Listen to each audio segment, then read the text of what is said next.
Top 16 for this regional holds a lot of surprises. We have Volcanic, Salamangreat, and Tier is not proven out of the format just yet.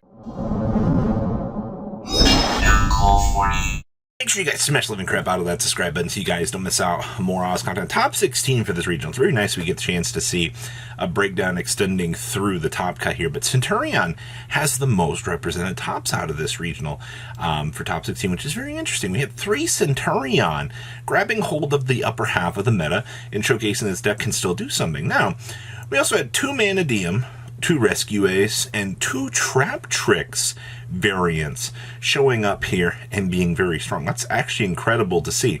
Your one-ups, we had 1 Tier Elements. We had a Bysteel Adventure Resonator deck, aka Bysteel Synchro deck.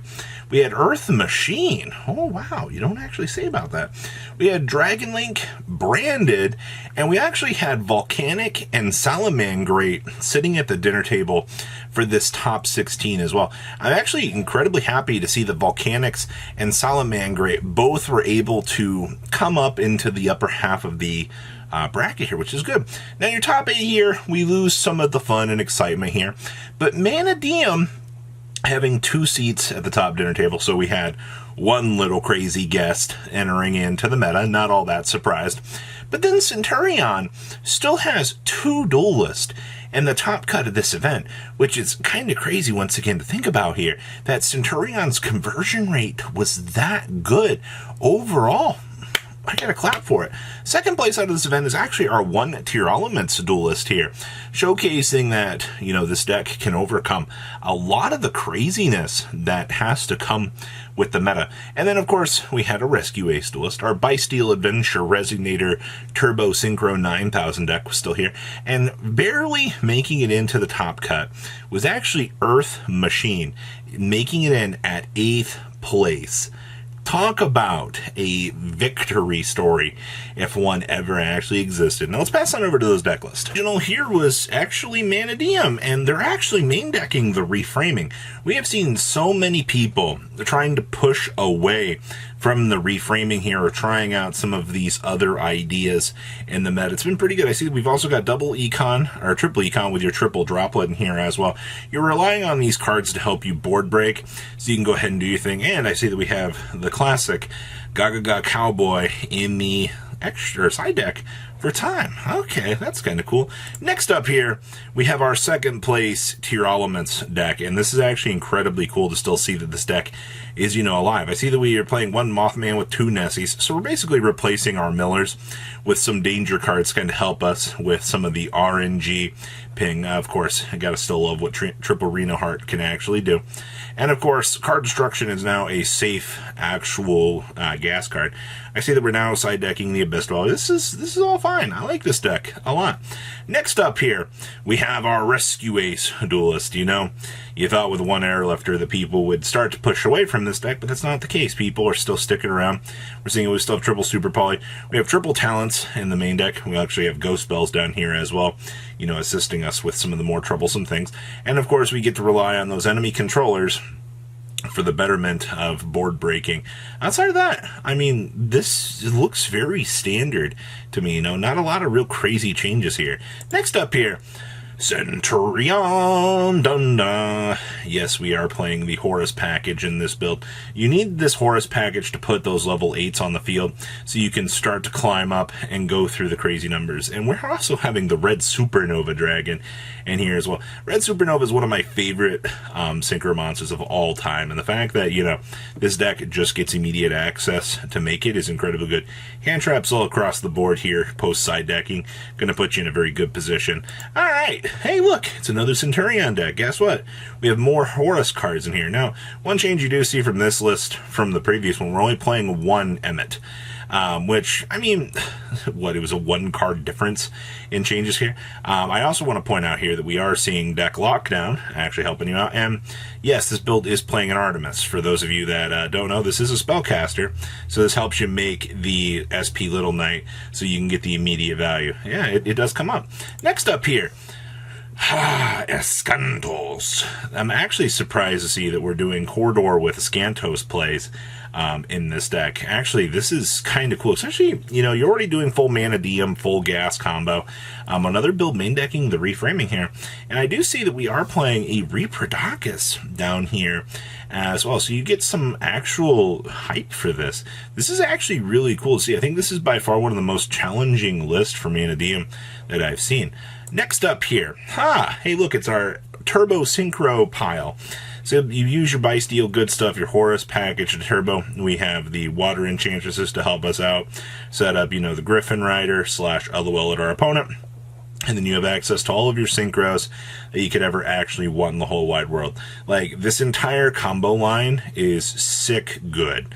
Alright, we've seen the Bysteel synchro deck actually be an absolute monster, and it's really cool to see. Next up here, we have Earth Machine scraping in 8th place, and I'm not gonna lie, like, this is actually pretty incredible to see.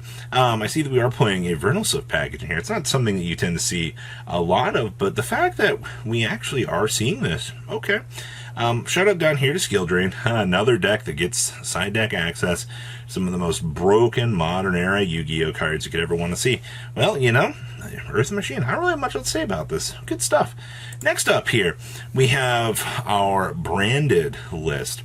And yes, that is the brightest blazing branded king. 50 cards, by the way. We are main decking the Gimmick Puppet Nightmare.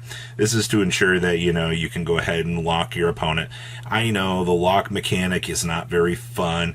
It takes away from the game. But this deck, it's the only real thing that it has besides, how fast can we super poly our opponent? But, take note, there's no super polys in here. So, that doesn't necessarily hold true. Alright, hey, it's our other Centurion build. This build actually is playing triple Druisworm. That's kind of cool to see. There's the double Emmet. This build's also relying on the super polys to kind of do its thing. You see the side deck down here. We have the One True Awakening.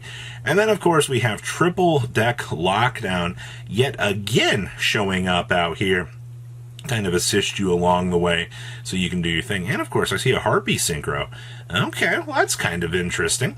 Next up here, we have... Now, this was cool to see. This is actually a Volcanic Runic deck that barely made it into the top cut. And I was so happy to see that this did top 16 here. This is where you use the Volcanic Rockets. You facilitate all of this advantage package to kind of help you do your thing. The Volcanic Emperors to put the pressure on your opponent. And, of course, you actually have access to the triple Barrier Statue of Inferno post-side decking. Yeah, this card steals games by itself. Alright, next up here, we have more Rescue Ace. There's our one Airlifter. We're playing a Small World in here. Okay, I see that we were feeling a little bit more creative in the deck building department back here for some of the little crazy ideas that you want to bring to the table here. Filtering for whatever option you need. Your hand traps will help you bridge the gap to get to whatever you actually need to get to. And then, of course, post-side decking, we have some Spellbounds to kind of assist you out for this. Okay, next up here, we have our Salaman Great deck. Now, looking at this, the main deck feels incredibly straightforward, just right off the bat. And I think this is actually kind of good to see. The fact that, you're able to have this deck still function. We don't have Kaiser Coliseum like the OCG does to wheel something on over to your opponent's field. You just have to kind of overwhelm your opponent with a lot of the advantage and things that you're able to generate from the salad cards. And it should usually put you into a pretty overall decent position. So overall, not too bad. Alright, and our 16th place down here actually is some Trap Tricks. Sporting off 41 cards, we are playing the Dimension Shifter to help you kind of rip away, more of your opponent's option trees. This is pretty standard stuff, I feel like, at this point. Still playing the Evenlies. You need cards that will give you the chance to equalize things, and I think that's actually a pretty good thing. And, of course, the Pinkertops of the format to help you out. Good stuff. Now, we also had 17th place back here, which was Rescue Ace. It's unfortunate that they got 17th place. I wanted to give them a shout out here because it's a rough day. You getting, no invite, unfortunately, but it does happen. Of course, most of these ratios, I think, feel fine. There's a triple Ghost Bell, shifting the super polys down into the side deck. I feel like it's become a more normal thing, and Proxy F has been seeing a lot more playtime here as well. Now, I also wanted to include 33rd place. There was a dinosaur duelist, and we don't see a lot of dinosaurs on this channel right now. You know, this deck kind of feels like it's shifted a little bit more into the back of things. It's a little bit more rough, but that's fine. I do see that we have double Pinkertop straight in the main deck, as it should be. We're playing double Fenrir. All right, double Ultimate Conductor feels normal. We're playing Frostosaurus as our vanilla monster. You can rotate between that and the fire. It really just depends what you want. And we're actually main decking triple DD Crow here. Overall, not too bad of a list. So what you guys think about this regional? Please leave a comment down below. Tell me what you guys think. And I'll see your beautiful faces back here later in the day, guys. Peace. Patrons, thank you.